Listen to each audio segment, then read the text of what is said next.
আসসালামু আলাইকুম রহমতুল্লাহ। কথা না বাড়িয়ে চলে যাই। রমজান যেহেতু চলে এসেছে, রমজান নিয়ে কিছু বলি। যেহেতু আমরা মুসলিম, কথায় আসতে পারে আল্লাহ রমজানকে রোজা রাখাকে কেন ফরজ করেছেন, রমজানে রোজা রাখাকে কেন ফরজ করেছেন। আমাদের ভাবতে হবে, আল্লাহ এমন বিষয় চাপিয়ে দেন না যেটা আমাদের জন্য ক্ষতিকর। এমন বিষয় আল্লাহ ফরজ করেছেন যেটি আমাদের জন্যে লাভ কল্যাণকর। যেমন করে বিজ্ঞানীরা মানুষের বডিকে গাড়ির ইঞ্জিনের সঙ্গে তুলনা করেছেন। একটি গাড়ি চলতে চলতে যখন ইঞ্জিন গরম হয়ে যায়, তখন যদি পানি দেন অথবা তেল শেষ হয়ে গেলে, জ্বালানি শেষ হয়ে গেলে, যদি জ্বালানি যেমন অকটেন, পেট্রোল, ডিজেল এগুলো দিয়ে লোড করেন, এবং মোবিল শেষ হয়ে গেলে অথবা মোবিল পুড়ে গেলে আবার যখন পুরাতন মোবিল ফেলে দিয়ে নতুন মোবিল লোড করেন, গাড়ি প্রাণ ফিরে পায়, আগের চেয়ে বেশি প্রাণ ফিরে পায়, আগের চেয়ে ভালো সার্ভিস দেয়। ঠিক আমাদের বডিও সেই রকম। কীরকম?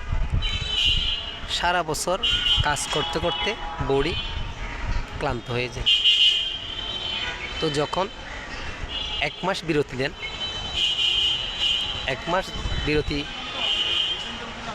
পাওয়ার ফলে বডি আগের মতো অ্যাক্টিভ হয়ে যায়, যার ফলে পুরো 11 মাস ভালো সার্ভিস দেয়। এই জন্যে বডিকে ইঞ্জিনের সাথে তুলনা করেছেন। আলহামদুলিল্লাহ, এই সেই রোজা যেটি সামনে আসতেছেন। রোজা আমাদের কল্যাণের জন্যে আল্লাহ পাক ফরজ করেছেন। আলহামদুলিল্লাহ। তো এই রমজানের মধ্যে আমরা যেটি করতে পারি সেটি হচ্ছে বেশি বেশি ইফতার খাওয়ানো, অন্য ভাইকে গরিবের মাঝে ইফতার বিতরণ করা। আজকে যা পেলাম, আপনারা অনেকে জানেন, যদি এক ভাই অন্য ভাইকে ইফতার করে, হোক সেটি 1 গ্লাস দুধ, 1 গ্লাস পানি, একটি খেজুর, একটি কোরমা, সাধ্যের মধ্যে যা কোলায়, তাহলে হলো কি, ওই ভাই সারাদিন রোজা রেখে নামাজ পড়ে যে সোয়াব পেল, একই সোয়াব ইফতার করানোর ফলে আল্লাহ একই পরিমাণ সোয়াব আল্লাহ আপনার আমলনামায় দেবেন। আলহামদুলিল্লাহ।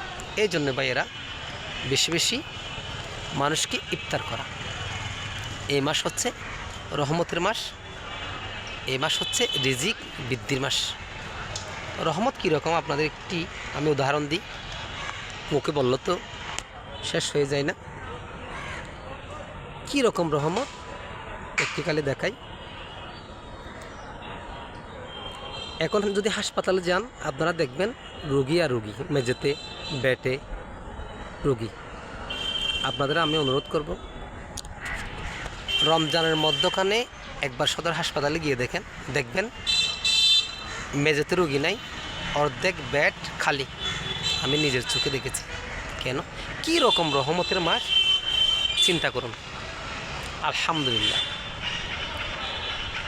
আর এই মাসে বেশি বেশি মানুষকে খাওয়ানো, এবং আপনাদের অধীনস্থ যারা আছে, চাকর বাকর যারা কাজ করে, তাদেরকে বোঝা কাজ হালকা করে দেওয়া, অধীনস্থদের কাজকর্মে একটু শিথিলতার ব্যবস্থা করা। আপনাকে ভাবতে হবে উনিও আপনার মতো একজন রোজাদার, আপনার মতো একজন রোজাদার।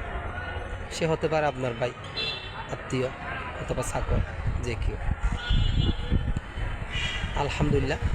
এই মাসে একটি যদি আপনি সুন্নত আদায় করেন, তাহলে ফরজ নামাজের সওয়াব দান করবেন। একটি যদি ফরজ আদায় করেন 70টি ফরজ আদায়ের সওয়াব দান করবেন। তাহলে দেখেন কীরকম রহমত, কীরকম দয়ার মাস। দেখেন এই মাস হচ্ছে ইবাদতের মাস, এই মাস হচ্ছে সওয়াবের মাস, এই মাস হচ্ছে জান্নাতের মাস, এই মাস হচ্ছে বরকতের মাস, এই মাস হচ্ছে রিজিকের মাস, এই মাস হচ্ছে ইবাদতের মাস। আসুন আমরা সকলেই, সামনে যে রোজা আসতেছে শাবান মাসের শেষে, আমরা গুরুত্ব সহকারে এই ফরজ আদায় করার চেষ্টা করি। আমিন।